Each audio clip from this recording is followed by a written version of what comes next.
Doctrine and Covenants section 132 teaches about polygamy.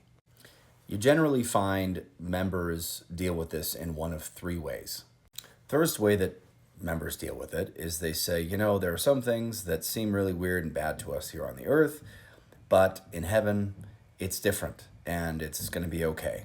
God will fix everything. It's going to work itself out. And polygamy is just one of those things. God commanded it for a little while for the purpose of raising up, a people, and now it's gone, and don't worry about it because it's just one of those things. Some people can't accept that, but they still believe that the church is true, is of God. And so the way that they are able to remain in the church without horrible cognitive dissonance is that they conclude that this was a mistake.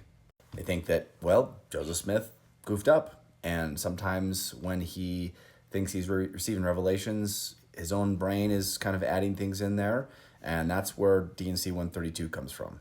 Joseph Smith sinned and goofed up, and they think maybe that's the reason why God permitted him to be taken from the earth so early. That kind of removed his protection from him, is because he started teaching things that weren't good. And the church paid the price for those bad teachings for years to come. And Joseph Smith will be held accountable for the mistakes that he made.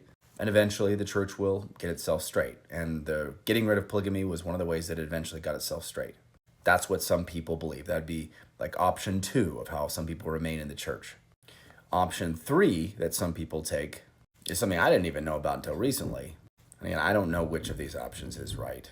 Most of my life I've gone with option number 1.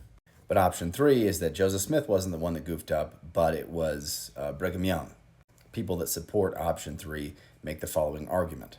They point out that there was no public declarations ever teaching polygamy.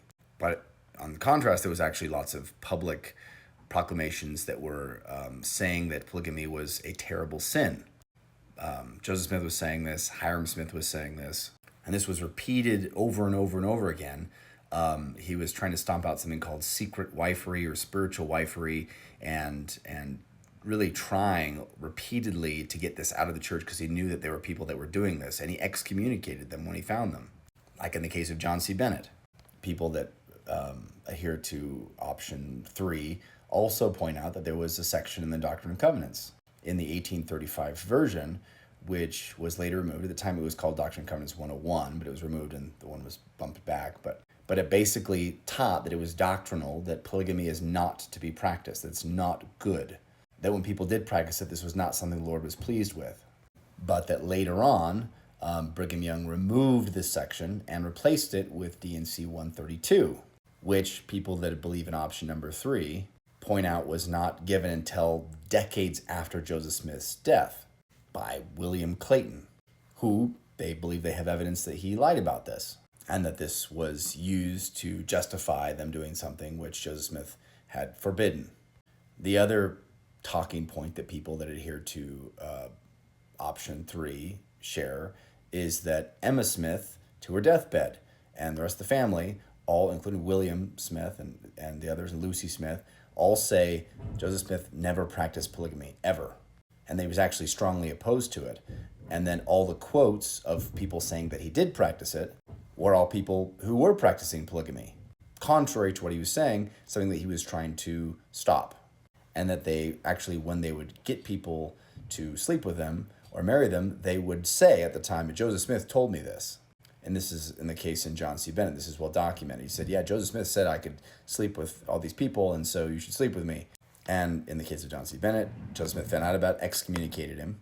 And all of the affidavits or reports or anything that ever said that Joseph Smith practiced polygamy was decades after Joseph Smith was already dead, and it was given by people who were practicing polygamy. So there's no contemporaneous records of anything except for from William Clayton. And if you read through William Clayton's journal, a lot of people that have read it really don't feel like he's a reliable character. So what I'm getting at here is not that one of these explanations is right, not option 1, not option 2, not option 3. We don't know which one's right, but that it's a complex topic. And different people who are members of the church and go to the temple and are faithful members have different perspectives on this. Not everybody agrees on everything. And that's okay. We don't all have to agree. Just before this video, I made a video that says something about being led astray. I recommend watching that video. It's just before this one.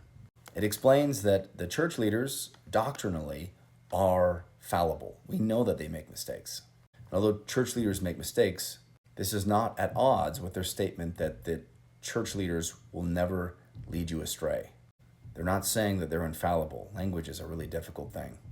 What they're meaning in this sort of pastoral reassurance, not a revelation, but pastoral reassurance, is that God's not going to allow the church to be taken from the earth.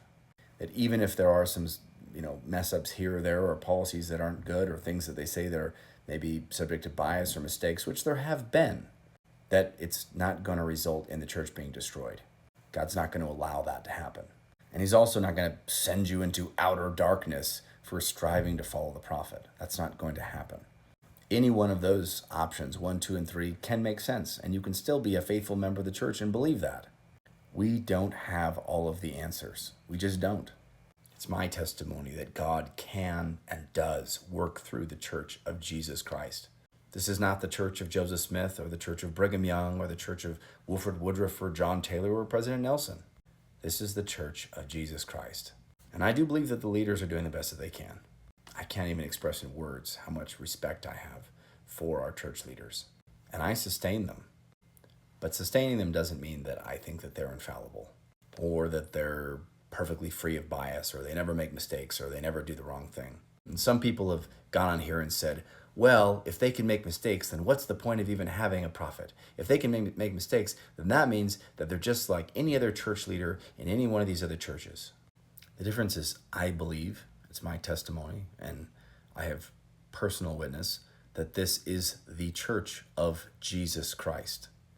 That's the difference. That God organized this church, and he gave the authority to administer ordinances in this church. And I don't believe that God's any respecter of persons. I don't think that people in other churches are incapable of receiving revelation or that they can't have the Holy Ghost. But in the other churches, they do not have the authority to run the affairs in the church of Jesus Christ of Latter-day Saints. And the church leaders do have that authority. This is my testimony. At the end of the day, you should pray about it. And you get your own answer. And you do what you feel is right. And I'll pray about it. And hopefully I'll get answers, and I'm going to do what I feel is right. And for me, with the answers that I've gotten, I will stay and serve in the Church of Jesus Christ of Latter-day Saints, because that's what's right for me. And you are welcome to do what you feel is right for you. Now, one difference here is that a lot of you think that since it feels right for me to serve in the Church of Jesus Christ of Latter-day Saints, therefore God's going to burn me in hell for eternity. I don't judge these sorts of things of God. I don't believe that if you go to a different church that God's going to burn you for eternity. I don't think he's going to burn you at all. I think he's going to judge you perfectly with mercy and with love at a degree and level that we can't even comprehend. And if you're truly striving to do what you believe is right, he'll be proud of you for doing the best that you can to do what you believe is right, as any perfect, loving father would do.